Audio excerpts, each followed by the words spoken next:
우리가 이제 사회경제사를 하고 있는데 사회 발전 원리 또 경제 발전 원리 이런 것들을 공부하면서 여자 문제가 굉장히 중요하게 대두됩니다. 여성 문제. 지금 마침 이제 조선 후기에 17세기를 기준으로 해서 17세기 이전 조선 여성의 지위와 17세기 이후 지위가 크게 달라졌죠. 근데 우리는 항상 E.H. 칼을 들이대서 얘기하는 것처럼 역사란 과거와 현재와의 뭐라고 그랬죠? 끊임없는 대화라고 그랬죠. 그런 끊임없는 대화를 해보자면 지금 우리랑 한번 비교해 봐야 돼요. 지금 우리. 그래서 제가 볼 때는 지금 우리 여성들도 그렇게 지위가 크게 향상된 것은 아니다 라고 이렇게 말할 수 있습니다. 근데 참 이런 말 하기가 좀 그래요. 제가 이제 지난주에 그렇게 수원성 애들하고 가면서 애들한테 물어봤더니 애들이 이구동성으로 하는 말이 한결같이 여자들 때문에 못 살겠어요 그래요. 왜 그러니 너무 때려요. 그래서 그게 일시적이란다. 그게 아니래요. 그래서 진짜 심각합니다 지금. 여자들한테 맞고 다니는 사내 애들이 너무 많아요. 한번 손 들어보세요. 우리 애도 맞고 다닌다. 괜찮아요. 어떻습니까? 우리 애는 주로 때리고 다닌다. 여자는 때리고 다니는 손 들어보세요. 이게 보통 심각한 게 아니에요. 너 왜 힘드니? 그랬더니 공부가 힘든 게 아니라 여자들한테 맞는 게 힘들답니다. 이게 보통 심각한 문제가 아니에요. 그게 어쩌면 여자에 대한 너무 핍박 또 사회적 차별 이런 것들에 대한 반작용인지도 몰라요. 그래서 되게 고민스러워요. 현재 아이들 얘기입니다. 현재 2학년, 3학년, 4학년, 5학년 이런 애들이요. 중학교 가면 안 그래요. 그렇지 않습니다. 저는 중학생도 고등학생도 대학생도 가르쳤는데 대학교 복도에서도요 남자애들이 맞아요. 그냥 맞는 게 아니에요. 폭풍 맞아요. 알겠어요? 그래서 야 이거 심각하다라는 생각이 들어요.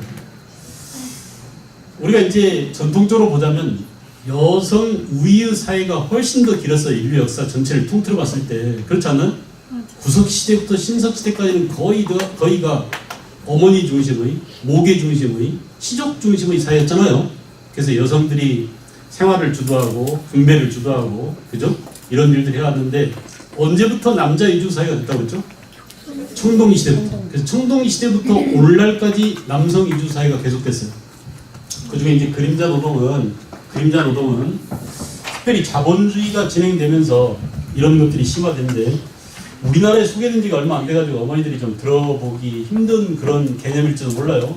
원래 노동의 형태를 보면은 지가 스스로 노동해서 지가 알아서 만들어 사용하는 뭐죠? 자급자족적 노동이 있죠. 자급자족적 노동. 그래서 되게 이때는 어떻습니까? 되게 기쁘게 이럽니다. 내가 만들 거, 내가 꾸미면 뭐며, 또는 뭐 앞치마를 보면 다 만들어서 사용한다고 한번 생각해보세요. 근데 앞치마를 너무 잘 만들어요. 너무 이쁘게 만들어요. 그래서 인터넷에 올렸어요. 그래서 막 주문이 계속 들어오는 거예요. 그럼 어떻게 해야 되겠어요, 이제? 그때부터는 내다 팔아야 되겠죠. 그래서 가내 수업 형태로 하다가 아예 주문량이 많아지니까 동네 아주머니들 고용해가지고 눈깔 박아 해가지고 인형 만들어서 팝니다. 그죠? 그러면 매뉴팩처 단계가 되겠죠. 그죠? 이렇게 해서 그 눈깔 붙이는 그 사람들은 뭐가 되죠? 임금 받고 일하는 무슨 노동이에요? 임노동이 되는 거죠. 임금 노동. 그래서 자급자족적 노동이 있는가 하면 무슨 노동이 있어요? 임노동이 있어요. 임노동. 원래 이렇게 노동은 월급을 받고 노동은 대가를 받고 하는 임노동과 자급자족적 노동 이렇게 두 가지만 있는 줄 알았는데 이반 일리치라고 하는 오스트리아 종교학자이자 사회학자 천재적인 이 사람이 등장해서 이런 노동을 얘기했어요. 그림자 노동. 이 그림자 노동이 가장 대표적인 게 바로 여러분들이 하는 노동입니다. 무슨 노동이에요? 가사 노동이에요. 이거 일은 열심히 하는데 눈에 띄지 않는 거예요. 그러니까 이 일의 대가로 잡히지 않는 겁니다. 그죠? 그래서 집에서 청소하고 빨래하고 이런 것들은 사실은 뭐예요? 노동은 분명히 노동인데 누가 포상을 해줘요, 안 해줘요? 안 해줘요. 남편이 월급 줍니까? 아니잖아요. 그죠? 그래서 이렇게 그 노동 가운데 사회적으로 이렇게 대가를 지불하지 않고 대가를 지불하지 못하고 하는 그런 노동을 그림자 노동이라고 하는데, 여러분 생각해 보시죠. 사실은 우리가 사회 전체를 놓고 봤을 때 생산 시스템이 지금 우리가 자본주의잖아요. 자본주의는 그렇습니다. 옛날에는 자급자족적인 노동이 적어도 중세 때까지는 자급자족이었어요. 그러니까 아까 영주와 농노 관계에 있어서 그 농노와 영주가 하나의 장원 단위로 살고 있었죠. 장원 안에서는 자급자족적으로 생산 활동이 이루어지고 지네들이 먹고 쓰고 마시고 할 것들을 전부 다 그 안에 생산하고 그랬습니다. 그런데 중세를 지나서 근대로 가면서부터 어때요? 근대로 가면서 뭐가 생겨났어요? 자본주의가 생겨나고, 이 자본주의 시스템에 의해서 결국은 자본가들은, 돈이 많이 있는 자본가들은 생산 설비와 또 뭘 투자해서요? 자본을 투자해서 누구를 고용한다고 그랬어요? 노동자를 고용하죠. 그래서 이 노동자한테 뭘 주고? 임금을 주고 결국은 생산을 합니다. 자본주의 생산을. 그래서 우리가 자본주의 생산이 초창기 쪽에는 자본주의가 장사 위주 상업 자본이었다가 18세기 후반부터 대량 생산, 대량 소비 뭘로 간다고 그랬죠? 산업 자본주의로 간다고 그랬죠?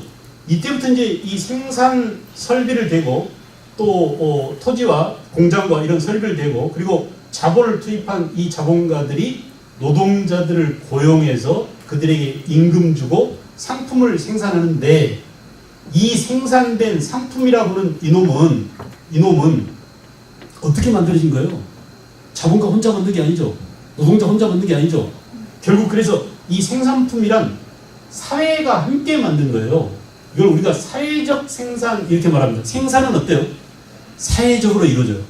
그러니까 이런 커피를 한 잔 만드는 것도 결국은 여러 사람들은 노동자, 커피 공정을 한번 보세요. 커피 농장에서 커피 따죠. 일일이 손으로 따가지고 이거 포장해서 또 로스팅 해가지고 커피점에서 뽑아내고 알바생들이 나르고 뭐 이거 하잖아요. 이 과정에 참여한 사람들이 어때요? 전부 다 일정한 뭘 맺고 있어요? 관계를 맺고 있어요. 우리가 사람과 사람 사이의 관계를 뭐라고 그러죠? 사회라고 하잖아요. 그래서 어떤 생산이란 사회적 관계 속에서 이루어지는 겁니다. 그래서 우리가 흔히 이렇게 얘기해요. 생산은 사회적이다. 그런데 여기서 생겨난 소유는 돈이죠, 돈. 이렇게 해서 번 돈은 사회적으로 가져요? 개인적으로 가져요? 개인적으로 써요. 결국 이 중에 제일 많은 부분은 누가 다 뜯어가고? 자본가들이 뜯어가고 결국 임금 노동자들한테는 임금이라는 형태로 소유물을 조금씩 나눠준다. 그렇죠. 그런데 문제는 뭐냐? 이 노동자들이 남자잖아요, 주로. 그죠? 남자인데, 자, 여성을 어떻게, 여성은 이 시스템이 계속 유지되기 위해서 이 노동자들을 건강하게 만들어줘야 돼요. 그게 집에서 어떻게 돼? 남편을 출세시키려면 밥도 맛있는 걸 해줘야 됩니다. 쿠쿠, 무슨 밥솥, 이런 거. 그거 못해요. 밥 짓는 기술이 어떻게 돼요? 해가지고 계속 이제 어때요? 이런 데 가서 교육받아야 됩니다. 그죠? 그러니까 이 여성들이 하는 이 사람들, 훌륭한 노동자를 확대 진사에 될 수 있도록 노동을 잘할 수 있는 숙련된 노동자를 만들기 위해서 집에서 해주는 빨래하고 밥하고 또 옷 대리미제 해주고, 그죠?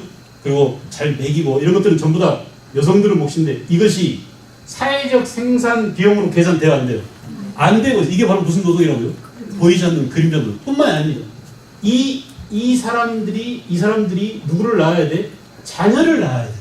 그래야 이 시스템이 계속 유지될 거 아닙니까? 근데 이거 보세요. 이 자녀도 훌륭하게 양육해야 돼요. 발육 상태가 줘야 되겠죠. 일 잘하려면 머리도 줘야 되겠죠. 말 잘 들어야 되겠죠. 영어를 잘해야 되겠죠. 왜? 거의 모든 생산 시스템이 뭘로 유지되기 때문에 영어 아닌 게 없어요. 그래서 영어 스펙을 강조하는 이유가 바로 여기 있습니다.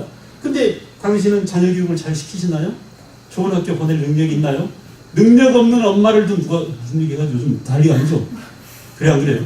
그러니까 이렇게 해서 여성은 능력을 강조하는데 그 능력이 밥 잘하는 능력, 좋은 그 대학을 보낼 수 있는 능력 이렇게 해가지고 이 엄마들한테 엄청난 노동을 강요합니다.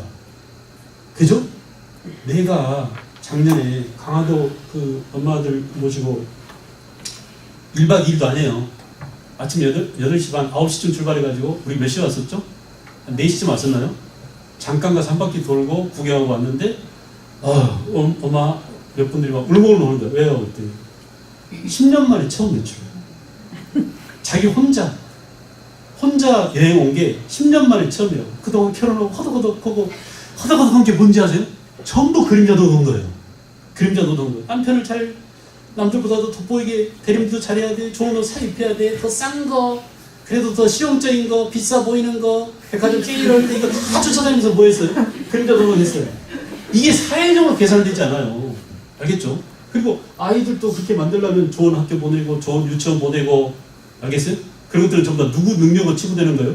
엄마들은 능력으로 치부되는 거예요. 근데 그 엄마들은 그 부분에 대해서는 요놈들이 회사에서 돈을 지불해야 돼요, 사실은. 그래서 야 봐봐, 너희들이 만든 핸드폰이 사회적으로 생산된 것이기 때문에 거기서 생겨난 그 이득은 삼성 이건이나 이재용 네가 다 갖지 말고 거기서 생겨난 이 그림자 노동에 대한 부분은 사회에 환원해. 그래서 교육도 어떻게 해야 돼요? 공교육이 이들 돈에 의해서 유지돼야 돼요. 그러니까 대학도 사실 어떻게 해야 돼요? 유럽이나 이런 나라들은 거의 공짜입니다. 이게 맞는 거예요. 대학 등록금이 지금 우리가 사립학교 같은 경우 얼마쯤 하죠? 한 4,500만 원 하죠? 한 학기에. 공립 보니까 한 뭐 200만 원, 300만 원 이 정도 드는데 그런 돈들을 전부 다 국가가 돼야 돼요. 국가가 아니라 사실은 누가 돼야 돼요? 얘네들을 삥 뜯어가지고 700억, 800억짜리 무슨 재단 만들고 할 게 아니라 그 돈 가지고 공교육이나 어린이 유아교육에 있는데 쏟아부어야 돼요. 왜? 이들이 하는 이 노동이 그림자처럼 보이지만 실질적으로 뼈 빠지게 이루고 있는 겁니다. 집에서. 내가 주부 생활을 좀 하다 보니까 전혀 눈에 띄지 않아요. 청소해봤자 티도 안 나. 진짜 빨래 갠다고 그게 뭐 그 계산 되나요? 근데 빨래 개는 게 보통 장난이 아니더라고 보니까. 빨래 하는 것보다 개는 게 더 머리 쓰고 힘들고 다 분리수거해야 됩니다. 그죠? 그래서 이런 부분들이 여성들한테 보이지 않게 가해지는 차별로서, 시스템적 차별로서 여전히 존재하고 있는데 그런 인식을 해야 돼. 이게 당연한 거야. 남편 잘해줘야 돼. 이게 당연한 게 아니라 남편을 내가 집에서 그림자 노동으로 국가로부터 한 푼 보수도 받지 않고 사회가 나한테 하나도 주지 않은데 이렇게 하고 있는데 결국은 그럼 뭐냐? 아이들 교육을, 공교육을 공짜로 해줘야 되고 급식도 공짜로 해줘야 되고, 알겠어요? 애들 그 남편들 뒷바라지하는 그런 부분에 대한 국가가 복지 차원에서 돈이나 지급돼야 돼요. 그것이 뭐예요? 그림자 노동에 대한 정당한 대가를 우리가 받는가라고 볼 수 있어요. 알겠죠? 그러니까 조선 후기에 이렇게 찍어졌었는데 사실은 어때요? 조선 전기만 하더라도 여성의 지위가 상당히 높았었다. 알겠어요? 그래서 아까 어떻게 보면 세종대왕 얘기를 듣게 해서 그 세종대왕은 그런 것들까지 판단한 겁니다. 그래서 사회적 이 노비가 궁궐에서 일하는 종이지만 그럼에도 불구하고 어때요? 걔가 하는 일이 우리 공공의 왕실에 국가에 기하는 일을 하기 때문에 휴가 줘라, 잘 키우도록 남편한테까지도 휴가 줘라 하는 것들은 그런 생각을 갖고 있었다는 얘기예요. 세종대왕께서. 이거 언제적 얘기예요? 자본주의가 생겨나기도 훨씬 이전 공건적 사회에서 벌써 그런 생각을 했었는데 자본주의가 발달되고 더 발달하고 사회가 더 진화되어 왔음에도 불구하고 오히려 여성들은 그런 보이지 않는 노력이 특히 그림자 노동이라는 이런 이름으로 착취당하고 수탈당하고, 남편한테 착취당하는 게 아니에요. 사회적 시스템적으로 여러분들의 노동이 보이지 않게 이렇게 뺏기거든요. 대가도 없이 이렇게 노동하게 해야 돼요. 10년 동안 외출 한 번도 못하고 혼자 했죠. 그냥 남편하고 애들하고 그냥 묻어가지고 맨날 쫓아가고 어디 여행 가면 맨 걔들 시다바래고 뒷바라지고 뒤에다 이런 일만 하더라고. 한 번도 자기 혼자 걷는 그런 사색의 시간을 한 번도 못 가졌다는 걸 보고 정말 이 시대에 특히 대한민국 여성들이 진짜 자각을 해야 되겠구나. 이런 부분에서 분노할 줄 알고 성질낼 줄 알고 남편한테 성질내지 말라니까요. 국가한테 성질을 왜 이거밖에 안 해줘 너네들. 우리가 생산을 세계적인 기업으로서 키우고 아이폰을 따라잡는 그런 갤럭시를 만들고 했을 때는 부인들은 노력이 있었던 겁니다. 집에서. 알겠어요? 여성들은 노력이 있었던, 여성들의 그림자 노동이 있었던 거예요. 그런 그림자 노동에 대한 정당한 대가를 주지 않고 지네들끼리 삥 뜯어 지네끼리 말 타고 다니고 하는 놈들에 대해서 분노하고 성질내고 화풀이를 할 줄 알아야 돼요. 여러분들이 밀란 일으키면 내가 선봉에 설게요.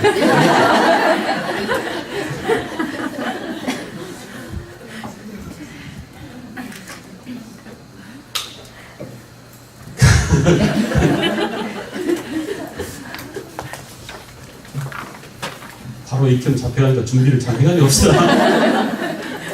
밀레니엄 밑에서 성공한 놈이 없어요. 알겠죠? 밀레니엄 밑에서 성공한 놈이 없어요.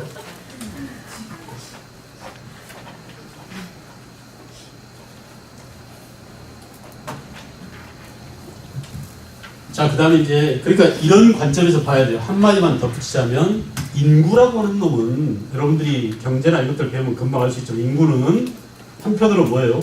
노동력입니다. 그죠? 한편으로 인구는 노동력이자, 또 한편으로 인구는 뭐예요? 소비자예요.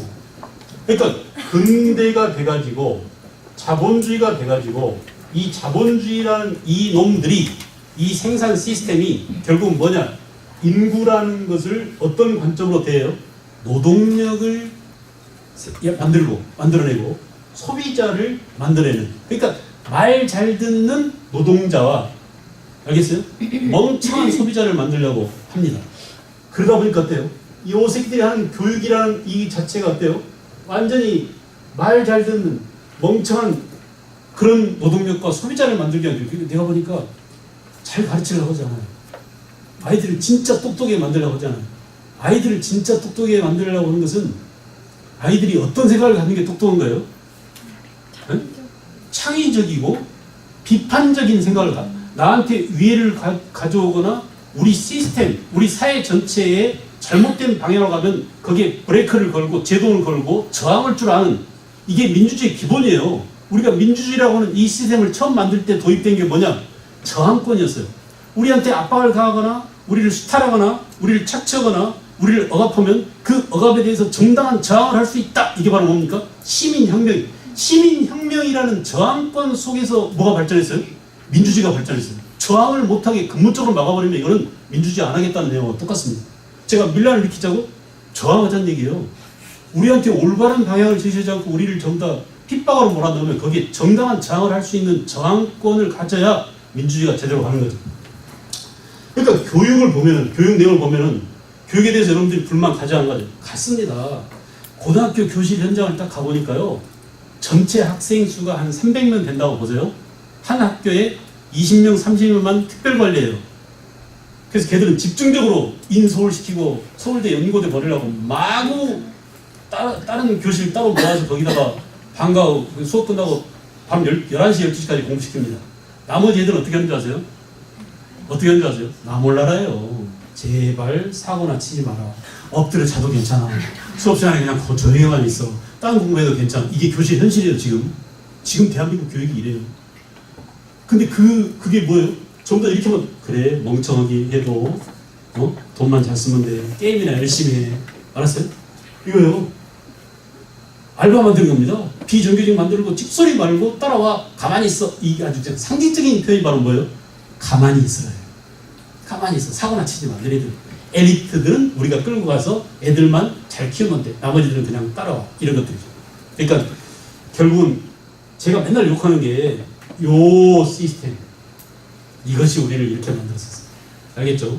그래서 그런 것들에 대한 비판 정신, 그런 것들에 대한 저항 정신, 이런 것들을 갖는 게 지식인이고 지성인이고 공부를 했다는 것에 의미가 있는 것이 아니냐.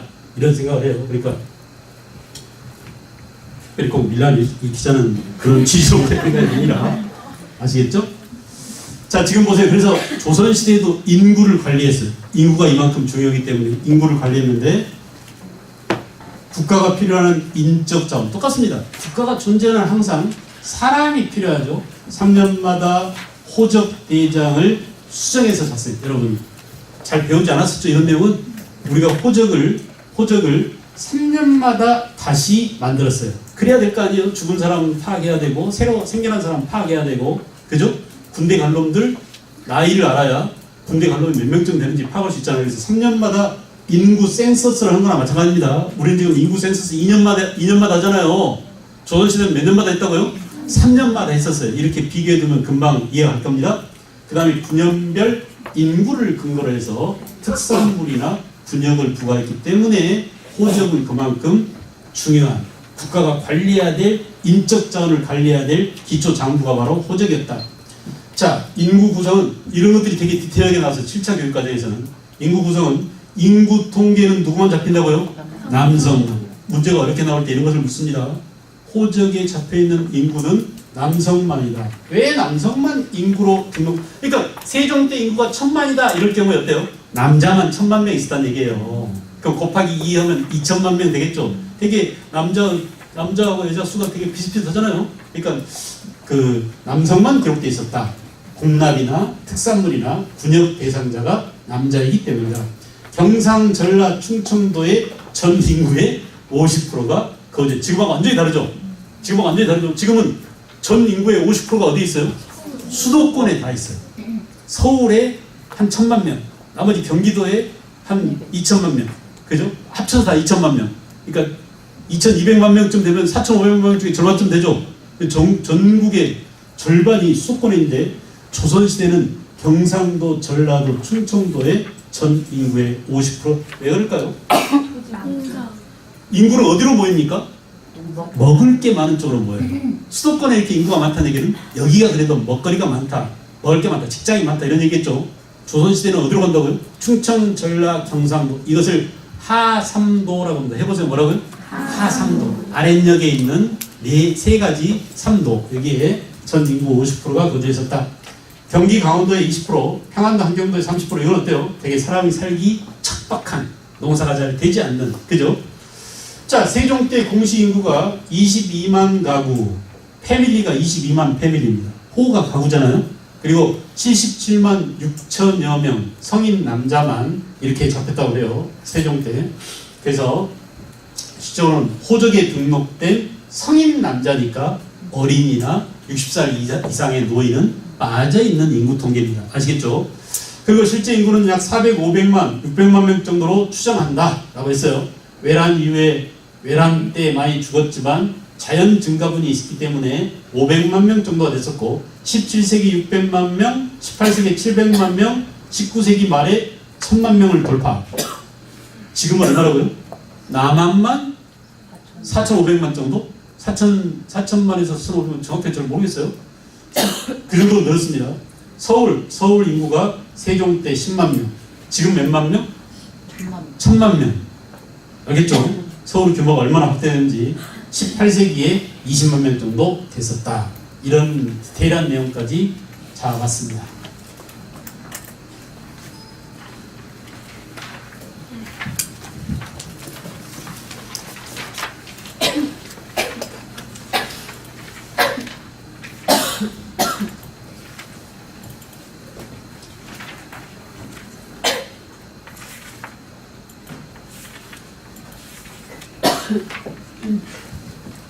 이렇게 해서 이제 그 조선 후기에 사회 변동까지를 쫙 보고, 사회 변동보다 사실은 먼저 경제를 해야 될 텐데 경제가 더 어려워요. 경제가 더 어려워서, 어려운 경제를 하면 또 부모님들이 많이 자빠져 버릴 것 같아서 먼저 좀 더 쉬운 사회를 하고 그 다음에 경제를 했습니다. 잠깐 또 생각을 가다듬어 볼까요? 사회 발전의 기본 원동력이 기술의 향상이라고 그랬죠. 그죠? 기술이라고 해봤자 전부 다 무슨 기술이었어요? 농업 기술이었습니다. 우리는 1970년대까지 전체 인구의 70%가 농업에 종사하는 농경 민족이기 때문에 우리가 기술의 진보라고 해봤댔자 전부 다 뭐라고요? 농업 기술이었다. 알겠어요? 그래서 경제의 핵심은 어디에 있다? 농업에 있습니다. 다시요. 경제의 핵심은 어디에 있다? 농업에 있습니다. 아이들을 가르칠 때도 항상 쉽게 접근할 수 있도록 일반화시켜 줘버려야 돼요. 야, 우리가 우리나라 역사 전체를 통틀어서 경제를 배우는데 경제란 아무것도 아니다. 땅만 알면 된다. 이렇게 해주면 되게 좋아요. 단순해졌잖아요. 땅에서 나온 거 가지고 얘기하자. 세금도 어디서 걷는다? 땅에서 나온 걸로 걷는다. 알겠죠? 그리고 또 학대에서 어때요? 인구에서도 걷는다. 이렇게. 알겠어요? 그래서 우리가 경제라고 하면 주로 농업입니다. 농업과 관련된. 자, 그래서 어렵게 생각할 거 없고요. 경제라고 할 때는 국가가 해야 될 일이 있어요. 국가가 정책적으로 해야 될 일이 토지를 어떻게 관리할 것입니다. 아시겠죠? 그래서 토지 제도를 관리하는 문제가 있어요. 자, 떠올려 보세요. 여러분들이 아주 중요하게 옛날 학력고사건 수능이건 아주 시험 출제가 많이 돼가지고 선생님들이 중점적으로 가르쳤던 내용일 거예요. 그래서 삼국시대에는 신라 같은 경우 뭐가 있었다? 노급이 있었다. 기억나십니까? 아련한 옛 추억이 떠오르죠? 노급이 기억나시죠? 그리고 노급을 줬냐 안 줬냐, 노급이 지급되었냐 폐지됐냐, 이것이 왕권과 밀접한 관련이 있다는 거 기억나세요? 이렇게 노급이 있었어요. 그런데 고려시대가 되면 노급 말고 또 뭐가 있었죠? 고려시대의 토지도가 뭐였어요? 고려시대에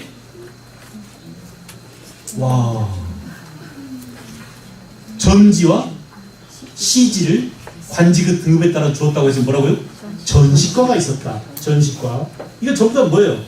국가가 정책적으로 땅이라고 하는 놈을 어떻게 관리할 것이냐가 문제죠. 그죠? 그래서 학생 때는요, 왜 이게 어려웠냐 하면 땅이 없어서 어려웠어요. 본인이 땅을 가져본 적이 없거든요. 그 토지를 사고 팔고 이런 개념이 있기 때문에, 또는 경작을 한다든지 누구한테 임대를 준다 이런 개념이 있기 때문에 소유권, 수조권, 경작권 이런 것들이 되게 어렵게 느꼈어요. 근데 지금쯤 되면 엄마들이 토지에 대한 개념이 생겼어요. 토지가 재산으로서 얼마나 중요한지. 아파트 30몇 평짜리 사봐야 내 땅은 5평 정도밖에 안 된다는 걸 알고 있기 때문에. 그래 안 그래? 그러니까 땅에 대한 개념, 그리고 토지의 사용과 토지를 점유하고 있는 거, 토지를 소유하고 있는 거, 이런 것들이 어떻게 다르다는 것을 알기 때문에 지금 여러분한테 그런 거 가르치면 되게 훨씬 더 쉽게 받아들일 수 있을 겁니다. 알겠어요? 그래서 이렇게 전시과는 고려시대의 토지도였고, 고려 말이 되면 토지제도를 뜯어 고칩니다. 신진 사대부 가운데 누가요? 조준이라는 사람. 과전법을 만들어 공포죠. 그죠? 그래서 조선시대의 토지제도는 과전법이에요. 그 과전법 다음에 세조 때 직전법, 그 다음에 성종 때 관수왕법 기억나세요? 기억나시죠? 관수왕, 그 다음에 16세기 후반 이후에 농장 확대 이렇게 진행되잖아요. 이게 바로 뭐예요? 국가가 정책적으로 토지를 어떻게 관리했냐의 문제입니다. 그 다음에는 뭐냐? 이 토지를 관리한 목적은 바로 이 토지로부터 뭐가 나오기 때문에? 세금이 나오기 때문이죠. 세금을 수치, 걷는다, 받을 숫자, 취할 치자잖아요. 그래서 농민으로부터 세금을 거둔 것을 무슨 제도라고 해요? 수치제도라고 해요. 그죠? 또는 뭐 더 쉽게 말하면, 쉽지 않습니다. 이것도 마찬가지로 어려워요. 조세제도 이렇게 얘기하잖아요. 조세제도, 수치제도 이런 것들이 있어요. 근데 우리나라의 고려건, 조선이건, 삼국시대건 되게 우리나라 세금 제도는 이거 중국의 당나라의 제도를 갖다 썼어요. 당나라에서는 그 세금을 세 가지로 나눴습니다. 조, 용, 조로 나눴죠. 그래서 이 조는 땅에서 나오는, 이게 벼 화자잖아요, 앞에가. 그죠? 토지에서 나오는 토지 수확량의 일부를 걷는 것을 뭐라고요? 조라고 해요. 조. 그래서 조가 있었고요. 토지세를 말하죠. 토지세. 그 다음에 용은 노동력을 징발하는 걸 말해요. 용.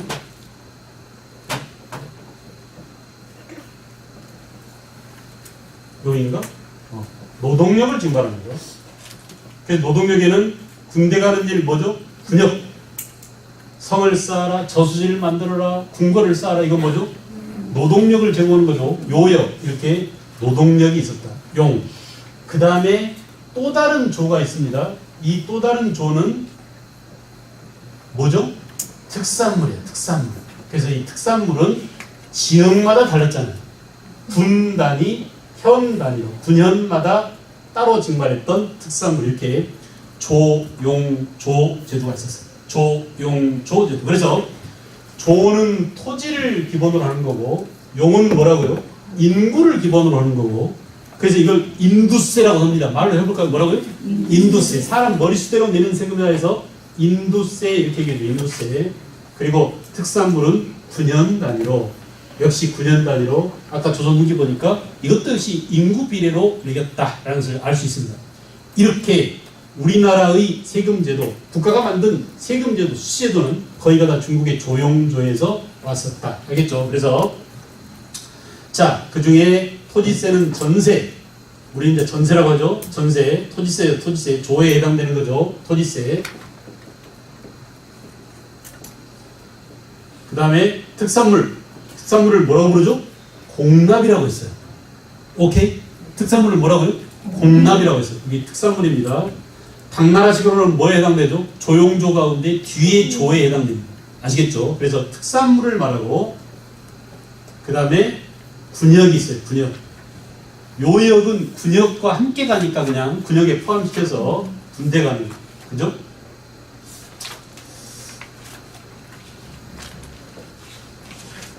되게 이제 이거 우리가 수자리 살러 간다 이런 표현을 쓰잖아요. 수자리 살러 간다고. 그죠? 그래서 이렇게 노동력을 징발하는 것을 말한다. 요역까지를 포함한 군역이다. 전세, 공납, 군역이 있어요. 이렇게 여러분 다시 정리합니다. 경제사를 볼 때는 국가 정책이 제일 어려워요. 이게 어떻게 변했는지 알겠어요? 이게 제일 어렵고 그 다음에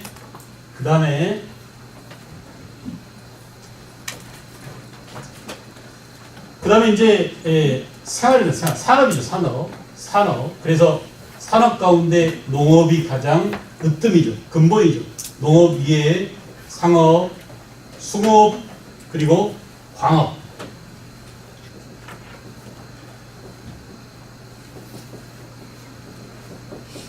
이런 것들이 있는데 전혀 미미했어요. 농업만 발달하고 나머지는 거의 발달하지 않았어요. 아주 특수한 몇 가지만 있고 가령 고려시대의 소에서는 뭘 생산했다고요? 수공업적 생산이 이루어졌죠. 향소 보급 가운데 이렇게 몇 가지 특수한 것이 있고 나머지는 외울 게 거의 없을 정도로 아주 단순 무식합니다. 농업만 발달했었어요. 알겠죠? 그리고 이게 중요해질 때가 언제라고 그랬죠 아까? 조선 후기 17, 18세기에 가야 비로소 상업도 발달하고 수공업도 발달하고 이런 것들이 발달해지고 그 이전에는 별로 의미가 없다. 알겠죠? 그 다음에 국가 정책 말고 산업 말고 그 다음에는 뭐냐? 그 다음에는 생활상이에요. 생활상. 그래서 이 생활상은 지배층, 가령 귀족이라든지 양반이라든지 이런 사람들의 생활 모습은 어떠했느냐? 아주 그것도 단순합니다. 어떻게 살았을까요? 잘 먹고 잘 살았다. 농민들 뜯어먹고 살았고 다 뭐 했어요? 고리대역으로 떼돈 벌었다. 끝입니다. 수많은 노비들을 데리고 있었고 넓은 땅이 얼마나 넓냐? 이 산에서 저 강까지가 한 개인 소유 땅이다. 그런 정도로 넓은 토지 가지고 있는 사람들이 대농장을 소유한 농장주 지주들이죠. 그 다음에 이제 어때요? 일반 농민들의 생활상, 그죠? 농민들, 평민들의 생활상, 그 다음에 노비들의 생활상 이렇게 사람들의 생활 위주로 나옵니다. 그래서 국가가 토지나 세금 제도를 어떻게 펼쳐서 국가의 재정을 확보하려고 했는지, 산업은 어떤 단계로 발전했는지, 또 귀족이나 양반, 농민, 노비 이 사람들의 실제 생활 모습은 어땠는지 이런 것들을 보는 게 경제사의 주요 내용입니다. 아시겠죠? 큰 틀을 지금 봤고요. 자, 그 다음에 이제 하나씩 보시자면은 우선 순서대로 고대부터 보겠어요. 고대. 그래서 삼국시대의 경제정책은 국가 정책이죠. 영토 정복 사업을 펼쳐나갔다. 그렇습니다. 페이지가 몇 페이지인가요? 204페이지. 앞으로 왔어요. 204페이지. 그래서 영토 정복 정책으로서 정복 지역에서 특산물이나 곡물을 걷어들였다. 또 피지배층으로서 전쟁 포로를 잡아다가 노비로 삼았다. 군공을 세운 자에게 뭘 줬다고요? 시급을 줬어요. 노급은 대개 관료한테 준 걸 말하고요. 시급은 공을 세운 공신이나 왕족한테 준 것을 시급이라고, 노급과 시급을 구분합니다. 거기 표가 나와있죠, 책에. 그 다음 페이지 보면 노급, 시급 구분표가 나와있죠. 그래서 이렇게 지배층한테 국가가 토지를 지급한 것을 노급이라고 하는데 노급과 시급이 구분될 수도 있다. 아시겠어요? 이렇게 이제 그 5세기 고구려 전성기 때 영토 정복의 모습을 지금 지도에서 보여주고 있습니다. 그 다음에 삼국시대의 세금제도는 복잡할 게 하나도 없어요. 왜? 기록에 남아있는 게 별로 없기 때문에 외울 게 없는 겁니다. 그래서 삼국시대의 세금제도는 이렇게 여기처럼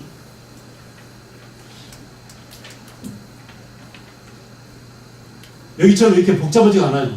그래서 삼국의 조세제도는 재산 정도에 따라서 호를 나눠서, 호가 아까 뭐라고 그랬죠? 패밀리라고 그랬죠. 그죠? 가구를 재산이 많으면 상호, 재산이 적으면 하호, 이런 식으로 호 등급을 나눴다. 이런 얘기예요. 자, 아주 중요합니다. 15살 이상 잡아다가 노동력을 부려먹었어요. 알겠어요? 이 군역 노동력 대상자가 삼국시대는 몇 살이라고요? 15세. 삼국시대만 15살이에요. 나머지는 모조리 정도 몇 살 이상? 16세에서 60살까지니까 삼국시대만 알아두면 되겠죠. 알겠죠? 삼국시대는 몇 살 이상? 15세. 그만큼 노동력이 더 많이 필요했다는 얘기입니다. 어린이들까지 잡아다 일을 시키고 군대 보냈으니까. 아시겠어요? 그래서 삼국시대만 15세고 나머지는 전부 다 16세에서 60살까지입니다. 그리고 가가, 호호, 집집마다 곡물이나 토산물로서 또는 배로서 세금을 징수했어요. 이 정도밖에 나와 있지 않기 때문에 시험 낼 게 별로 없어요. 하나밖에 없습니다. 몇 살 이상이라고요? 노동력 증발은 15세 이상이다. 이걸 좀 숙지시켜야 됩니다. 그 다음에 농민생활안정책. 항상 농민생활을 안정시키는 이유는 국가가 뭘 확보하려고? 재정을 확보하려고 그러죠. 그래서 철제 농기구 보급을 하기도 하고 소로 밭을 가르라고 우경을 장려했습니다. 삼국시대부터 뭐가 시작됐다? 우경이 시작됐다. 알겠죠? 삼국시대 우경이 시작됐다가 6세기 신라 지정왕 때 우경이 더욱더 확대됩니다. 국가가 정책적으로 마구 우경을 밀어붙이거든요. 지정왕 때. 그래서 우경이 시작되고 황무지를 개간하고 저수지를 축적하고 이거는 어느 시대에나 그랬어요. 그러니 외울 필요가 있다 없다? 없어요. 그런데 문제는 뭐냐? 언제부터 저수지를 만들기 시작했었어요? 삼한시대부터라고 얘기했어요. 벼농사가 제대로 시작되면서부터. 그래서 그 이후에는 조선 후기 지금까지도 저수지를 계속 만들고 있습니다. 농사를 지으려면 물이 필요하기 때문에. 아시겠죠? 그 다음에 농민들은 그래도 늘 생활이 어려워서 귀족들한테 곡식을 빌려먹었다. 그러다 갚지 못하면 귀족들의 노비가 되었다. 농민이 노비가 되어버리면 국가 수입이 줄어들죠? 그러니까 국가로서는 농민이 노비가 되는 것을 방치해야 돼요? 막아야 돼요? 막아야 돼요. 그래서 국가가 시도한 제도가 바로 뭐였어요? 진대법처럼 봄에 농민들이 노비가 될 위험이 있으니까 귀족 곡식을 빌려먹다가 갚지 못하면 그래서 미리 곡식을 빌려줘서 미연에 방지하기 위해서 뭘 했다고요? 춘대춘한 진대법 제도를 만들었다. 아시겠죠? 이렇게 쭉 연결돼 갑니다. 시간이 오버가 됐기 때문에 이렇게 지금 계속 보여드릴 거예요. 그래서 큰 내용은 이겁니다. 지금 경제는 고려 조선시대까지 이렇게 되는데 조선 후기가 되게 복잡하고 중요해져요. 그러니까 그 전까지는 토지제도하고 세금제도 위주로 이렇게 보시면 되거든요. 그래서 다음 시간에 또 이어서 삼국시대 경제부터 이어서 나가도록 하겠습니다. 되게 날씨가 기온차가 심하고 감기 걸리기 쉬우니까 아이들도 감기 조심시키고 엄마들도 건강해야 됩니다. 그림자 노동을 하시는 엄마들이 건강해야 우리나라가 발전하고 잘 할 수 있어요. 아시겠죠? 수고하셨습니다.